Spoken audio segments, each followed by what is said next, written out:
Welcome to Tycoons of Small Biz, a podcast designed for small business owners, the backbone of the American economy. Join us as our hosts Austin and Landon share insights and experiences as small business owners, active investors and operators who have started, bought, sold, and grown several successful businesses. Tycoons is powered by Backbone Planning Partners, a business consulting and wealth management firm built specifically to serve small and medium-sized businesses.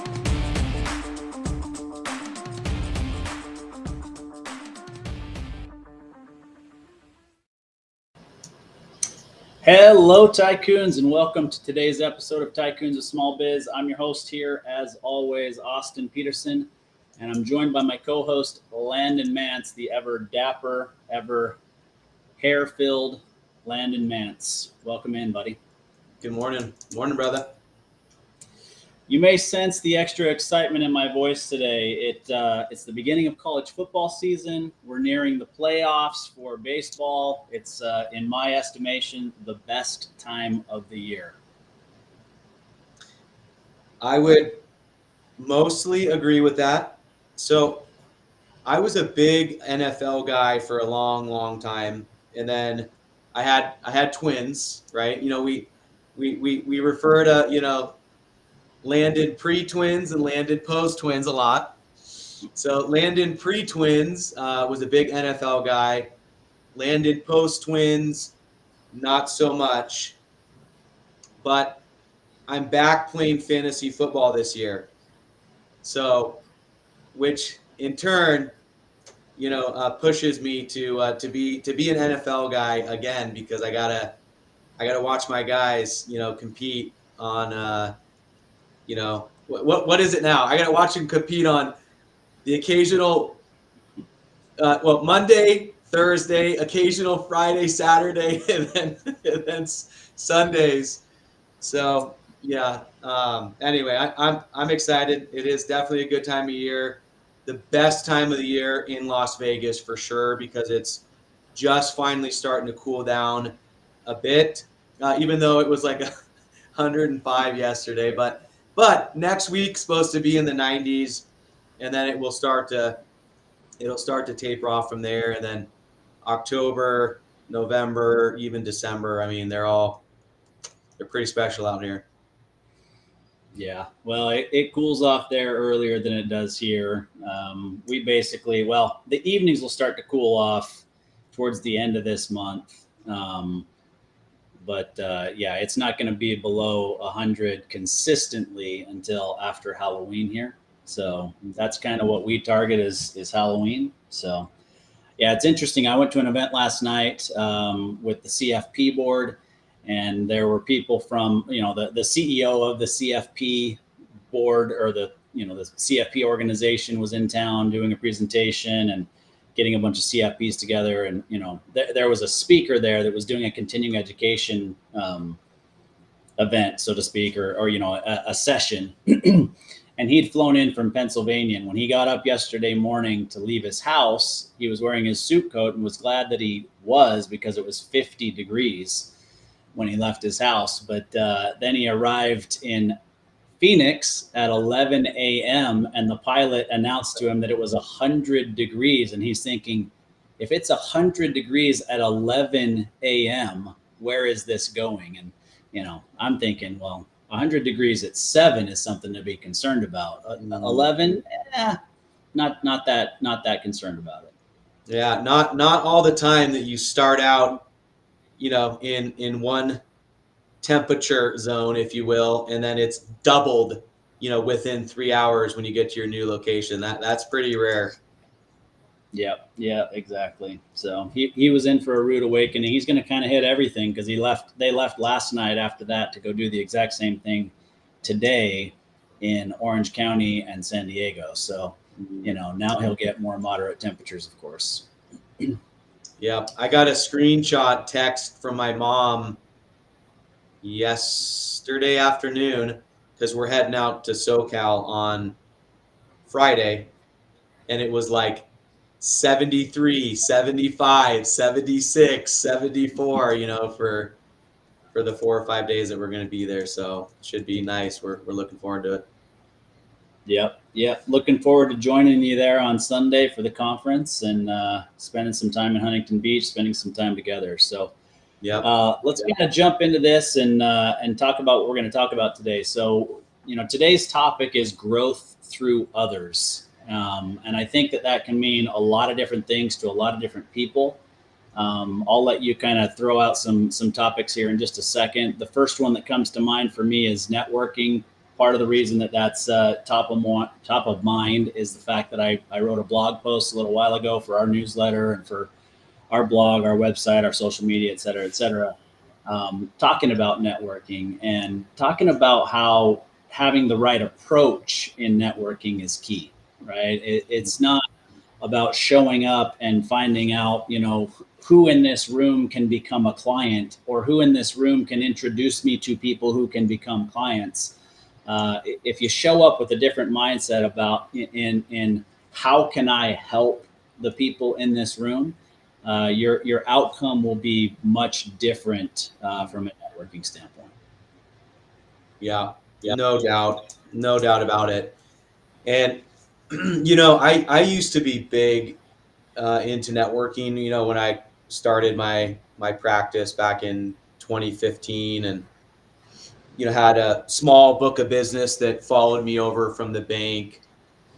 And I think what you just alluded to, I think, is the most important thing in networking.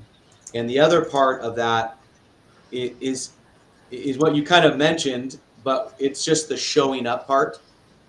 And my business partner in Nevada Tree Service, he didn't come from the world of SMB. He came from working for mega corporations. He worked for Discover, and then he worked for another 1,000+ employee firm for pretty much all of his career.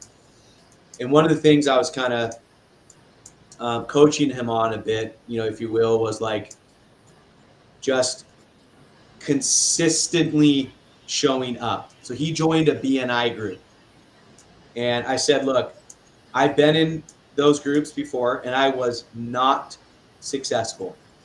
But let me tell you about the people that I've known for a very long time that are really successful in those groups. And it's the person that shows up every week, and they've been doing so for years and years and years and years. And there are people that literally build their entire businesses off of joining some kind of a business networking group. And they do it because they show up and they look for opportunities to help the other people in their group. Yeah, I think that's really the key, right? It's obviously it's consistency, like you mentioned, but the other thing that you mentioned without really keying in on it is you've got to show up and you've got to bring value, right? So it's, like I said earlier, it's about serving others, but it's also about bringing value to the group. There's something that you're doing, and it may not have anything to do with what you do professionally, but you're bringing some sort of value to the group, whether it's just uplifting and giving encouragement to people who are struggling in their business, or it's helping them to understand, why having their financials in order is important, or introducing them to somebody who's a really good bookkeeper that can help them with that. It's really about bringing value in some way, shape, or form every time you have an opportunity to interact with another business owner. Yeah, no doubt about it. That was kind of one of the bullet points that I thought we'd touch on today, which is like co-creating value, right? Now, that can be done in the way that you mentioned, and it can also be done in like a direct, I'll just call it like a partnership or like a collaboration, right? For example, in Nevada Tree Service, we have been focused on building some relationships with landscapers that do not do tree work, right? Because we do tree work. That's it. We don't do landscaping. We don't do irrigation. We don't do any of that stuff. So finding landscaping companies that just do landscaping, which does not involve tree work. It might involve really light, pruning of smaller trees or removing real small bushes or trees that, essentially anybody can do. But when it comes to the real tree work, most landscaping companies do not touch the work that we do. So we have an opportunity to co-create value, right? So we can sit down with those companies, have a conversation about, what their values are, what kind of work they do, what does a great customer look like for them, and really understand what drives their business forward, and then be able to look for opportunities to plug them in when we are interacting with our customers, because there's no competition there, right? And so there's an opportunity to co-create value because we can, bring the right customers to them, and in turn, they can bring the right customers to us, and then it's a successful collaboration. Yeah, I mean, I would just add to that we do, similar things in our wealth management practice, right? Whether it's working with CPAs, that every business owner needs a high quality CPA, or it's an attorney or estate planning attorney or a bookkeeper or a group benefits provider, the types of people who are really part of the ecosystem of providing services and products to business owners that they really, really need. And being able to know that you can trust, and that you've got somebody who's a high quality provider of that to a business owner that you can rely on, and then in reverse, they know that they can rely on you. And so they're making introductions to their clients, you're making introductions to your clients. It ends up being a win-win-win for everybody. Yeah, no doubt. It just kind of got me thinking about how that, obviously you and I have been partners for a number of years, but before we were partners, we both kind of ran our own, kind of siloed individual businesses. But now we just have one firm, together, of course. But it makes me think back to like a lot of my earlier years, and that was always a really big struggle for me, was the reciprocity,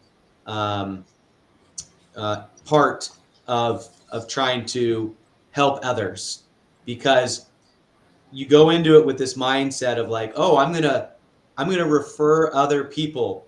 I'm gonna refer people to other people's businesses. Other business owners that I know, like, and trust. I want to refer people to them to help them grow their business, and in turn, they should reciprocate, right? They'll do the same, and it happens, right? It definitely happens, and it takes time. But a lot of times that mindset, is not going to get you to the place that you probably think that you should be. And I struggled with that a lot earlier in my career, which was giving with the expectation of receiving. And I think that's just the wrong mindset, because most of the time, not all the time, but most of the time, I think you're going to be let down when you approach relationships with that mindset. Yeah, I think if you go in with with the mindset of keeping score, right? And just think about like keeping a tally in a book in your office, right? Like, I gave 3 referrals to this particular firm, and they've only given me 1, or they've given me none. And so then you stop referring to that company. And what you may not realize is that 6 months later, you may have received a fantastic referral that's worth all 4 of the referrals or 3 referrals that you'd sent to them in the past. And so it's literally not about one-to-one and that reciprocity that you're talking about. It's about helping others, focus on what you can do to help others build their businesses, and it will come back around for sure. Yeah, no doubt. It makes me kind of think about like this this kind of comprehensive idea of like supporting the ecosystem, right?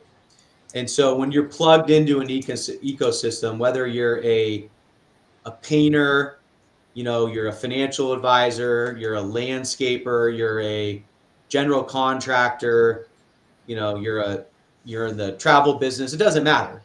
But like every one of us is plugged into our little ecosystem, right? We've got customers, suppliers, vendors, partners, uh, whatever relationships that I may be missing, but we're all part of our little ecosystem, right? And as you look for opportunities to support that ecosystem, I think you said it well. It kind of it kind of circulates, and it eventually, like that current will come back, to lift your boat as well, as they say.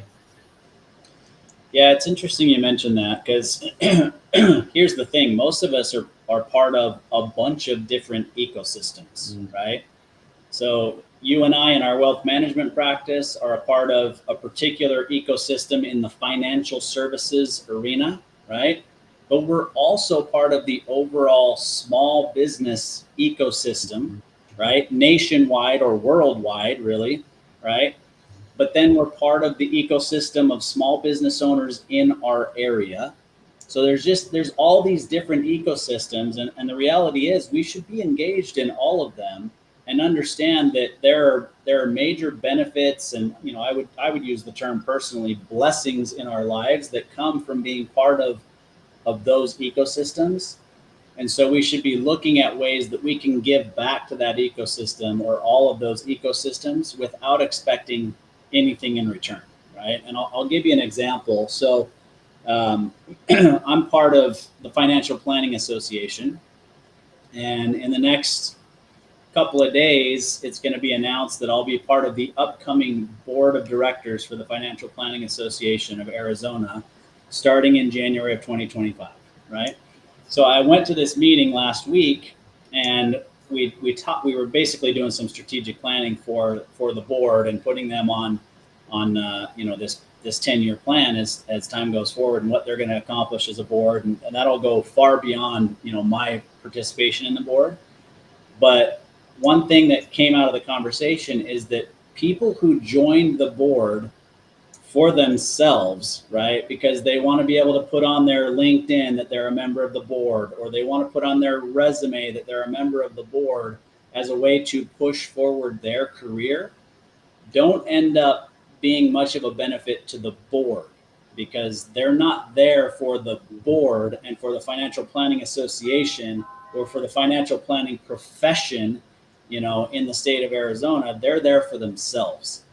And it's seen, it's felt, you see it in their productivity, and it just makes a huge difference. And so it's a really hard thing to do sometimes because we are in it for ourselves to a certain extent in kind of everything that we do. But if you'll work on changing that mindset to I'm here to serve the greater good, the ecosystem, the industry, the profession, the whatever it is, you'll see that the outcome is better for that ecosystem overall, and then in turn will be better for you. Yeah, no doubt about it. In just to be clear, when you approach those types of situations, it's okay to have some selfish motivations, but if that's all that you have, that's generally not going to lead to very good outcomes. You've got to put effort in to kind of invest. I don't know, investing like in the social capital, kind of, you know, um, and that can be done through what you're doing, which is like investing your time and your efforts, into being, a member of the board. I don't think you get paid for that position, right? Yeah. So, there's no monetary gain in that position for you, but you're investing a pretty good amount of social capital into that calling, if you will, because being on the board of directors for the SBA in the state, like it's not a walk in the park, right? It's not a full-time job, of course, but it's also not just a quick walk in the park. I mean, you got to invest in real time and effort, into doing that. And yeah, I think could there be some benefits for our firm by you investing that social capital? Like, absolutely, there could. But your approach and the mindset that you have going into it, I can speak to that because I know you better than most people. And I know what your motivations are, and I know what your intentions are, and I know that they are pure and they are coming from a place of um, collaboration and coming from a place of being willing to invest your social capital into this so that the greater good can kind of benefit. Again, are there some selfish motivations there? Like, could there be some benefits to our firm? Sure, there absolutely could be. If they're not, that's also okay because that's not the intent with with your commitment to that particular organization. Yeah. Yeah, no, you're right. I mean, there's probably some good that will come out of it at some point, but it's got to be about the proper motivation, or at least having that be your primary motivation, I guess is the best way to put it. Another thing I think you're going to hit on this is mentorship, right? Well, mentorship, you'd be pretty hard pressed to find a way that mentoring somebody, specifically somebody who's younger in the business or younger in your profession, that's ever going to have any benefit for you or for your firm, right? Is it somebody, if it's somebody inside of your firm, potentially, right? But if you look at it and say, gosh, a couple of weeks ago, I had an outreach from somebody that I know through some personal connections of mine that asked if we could have lunch and just kind of talk through what his career might look like, where he is, what he's thinking, what's going on in his life. And he does happen to be in our profession. And he's very young, trying to figure out, what that means. Graduated from college in May and just trying to figure that out. I went and had lunch with him. I paid for lunch. I spent an hour of my time with him, just kind of laying out the different directions that he could go and helping him to understand who he is as a person and what that kind of lends to. And talked about how the profession for us has changed significantly. I mean, when I started in this business 25 years ago, it was make a list of the people that you know and start making phone calls and seeing who will meet with you. And then from there, ask for referrals to try to expand and grow your business there. That still exists. In my mind, maybe shouldn't exist. That's kind of a really old school way of doing things. But there are a lot of different ways that you can participate in this profession and find joy in the things that you do. And, this particular individual does not find joy in trying to build from scratch and meeting people and starting with the list of people and doing all of the networking stuff, right? Like, for those who don't know this, Landon can walk into a room and talk to anybody and loves doing it. We'll talk to anybody at the elevator. We'll talk to anybody at the rental car counter. Doesn't matter. That's not me. I don't do that. I don't enjoy it. If a conversation starts, I'm great having a conversation with somebody, but I'm not the one who walks into a room and goes, I'm going to go walk over and talk and insert myself in this group. Landon's comfortable there, right? This person that I met with last week is not. And so I just helped him understand that that's okay. And there are a lot of other ways to be involved in this profession. What do you enjoy doing? That's likely not going to ever come back to me. But because it's important to him and I care about the profession overall, and I want good quality people in the profession overall, whether or not they're great salespeople, that was worth it to me. Mm-hmm. Yeah. Yeah. I think, gosh, mentorship, and just knowledge sharing with somebody that is in a spot where they aspire to be where you are is just an invaluable way of spending, you know, some of your time, right? And just to be clear, when I say aspiring to be where somebody else is, that is not necessarily monetarily. That is not from a, you know, how successful that you believe them to be.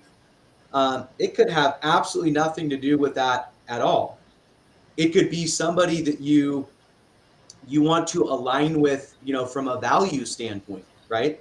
Somebody that has, you know, built a business that, you know, their primary focus has not been on the business per se, but they have built a successful business, but their primary focus has been on building their relationships with their children and maybe their significant other. Oh, and also, you know, building a really successful business on the side.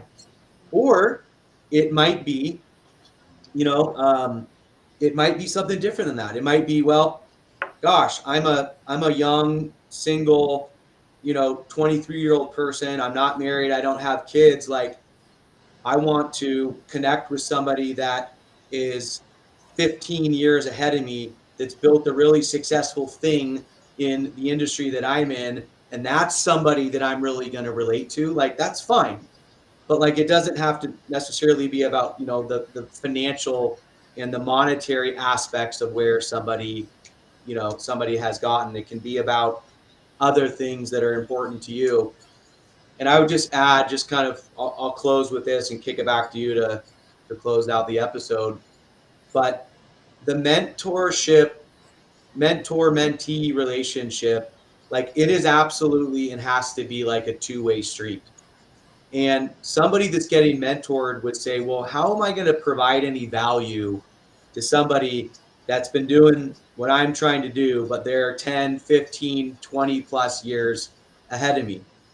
And what I would say to that is, sometimes the value that a mentee can bring to a relationship is simply by asking questions, right? Asking somebody like, gosh, hey, like, you've been so successful. Like, what did you do in your first 5 years of business that like catapulted you into where you are, you know, today? And like, a question like that can really get somebody thinking like, well, gosh, it's been so long. Like, let me rack my brain. Yeah, like, I did this, and that. And then you start to formulate these thoughts around, gosh, like, that worked so well for me 15 years ago. Why don't I do that anymore? You know, I mean, like, there is value in just asking somebody, you know, questions that get their mind, you know, thinking back 5 or 10 or 15 or 20 years ago, because you probably haven't thought about that stuff, you know, in a long time. So that's, I'm sure there's other examples of how a mentee can be valuable in a relationship, but that one just kind of came to mind. So I'll kind of kick it back to you. We're kind of at time now, and you can shut this thing down.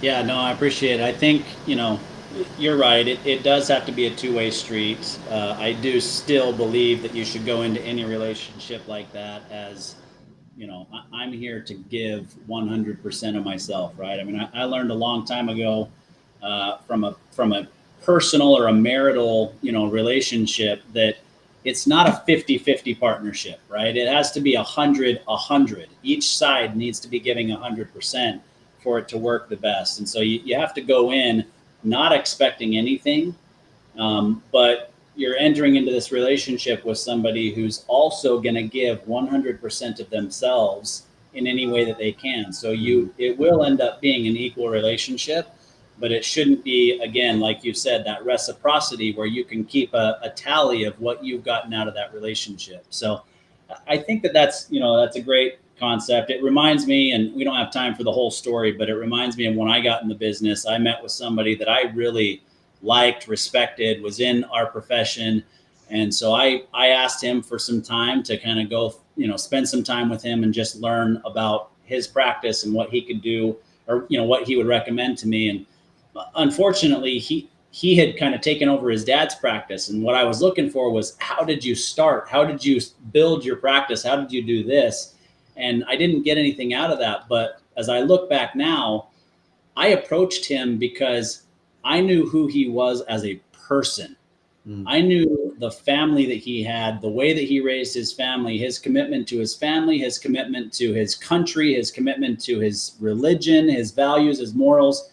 That's why I reached out to that person, as opposed to many other people that I could have reached out to from a professional standpoint. And so, it isn't always just about, like you mentioned earlier, about the success that they've derived in their specific business. So, the biggest message we can convey to you today is, go out, give back your ecosystem, your profession, your industry, small business at large.